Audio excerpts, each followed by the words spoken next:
অন্তরকে পরিশুদ্ধ করা। আজকে দেখেন, আমরা রাস্তা দিয়ে যাচ্ছি একটা ভালো পোশাক পরে, হঠাৎ করে একটু কাদা একটু পানি লেগে গেছে, আমরা কি করি? একটা ট্যাপ খুঁজি, কোথাও একটু পানি পাওয়া যায় কিনা, একটা টিউবওয়েল খুঁজি, নাহলে একটা মসজিদ খুঁজি, একটা স্কুল খুঁজি। কেন? ওইখানে একটু পানির ব্যবস্থা থাকে, কারণ আমাদের দেখতে খারাপ লাগবে, তাই আমি ধুয়ে ফেলছি। এবং কতটা আগ্রহ আমাদের যে ময়লাটা লাগার সাথে সাথে আমরা ধোয়ার জন্য পানি খুঁজতে শুরু করি।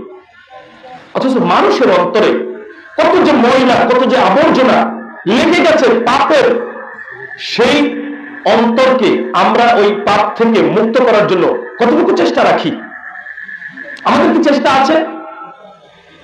আমাদের গায়ে যদি গোবর, গরুর গোবর অথবা মানুষের একটু পায়খানা লেগে যায়, কোনো পাগলের গায়েও যদি লেগে থাকে, মানুষ সিসাকার করে দূর দিয়ে সরে যায় না? সরে যায়। কেন? গন্ধ লাগছে, দেখতে খারাপ লাগছে। মানুষের অন্তরের যে কদর্য, মানুষের অন্তরের যে ময়লা, আমরা যদি একে অপরের অন্তরের এই কদর্য, এই ময়লা দেখতে পেতাম, তাহলে আমরা মনে হয় না যে কেউ কারো পাশে উঠা বসা করতে পারতাম। কেন? অন্তর এতটাই পাপ দ্বারা কঙ্কিত হয়ে গেছে, এতটাই দূষিত হয়ে গেছে আমাদের অন্তর। অথচ একজন সফল মুমিন যে জান্নাতে যেতে চায়, তার অন্যতম করণীয় অন্তরকে পরিষ্কার করা। আল্লাহ সুবহানাহু ওয়া তাআলা সফল মুমিনদের সম্পর্কে বলতে গিয়ে উল্লেখ করেছেন যে একজন ব্যক্তি অন্তরের পরিশুদ্ধিতার মাধ্যমে সফল হতে পারে। সূরা আল-আ'লা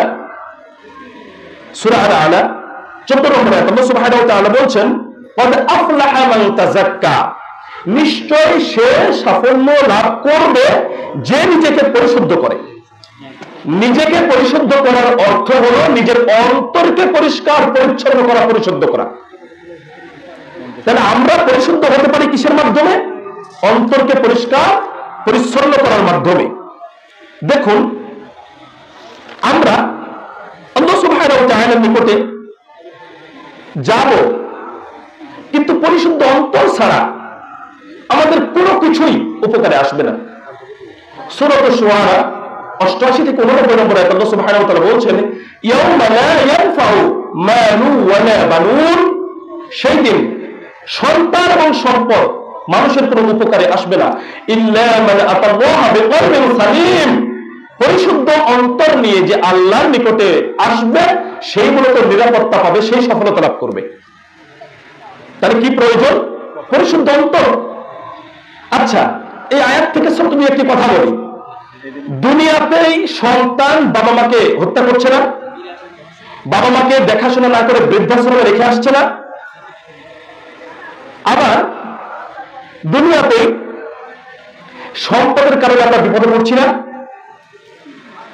যেই সম্পদ, যেই সন্তান দুনিয়াতেই আমার জন্য কোনো উপকারে আসলো না, সেই সন্তান, সেই সম্পদ কিভাবে আমার আখিরাতের জীবনে উপকারে আসবে?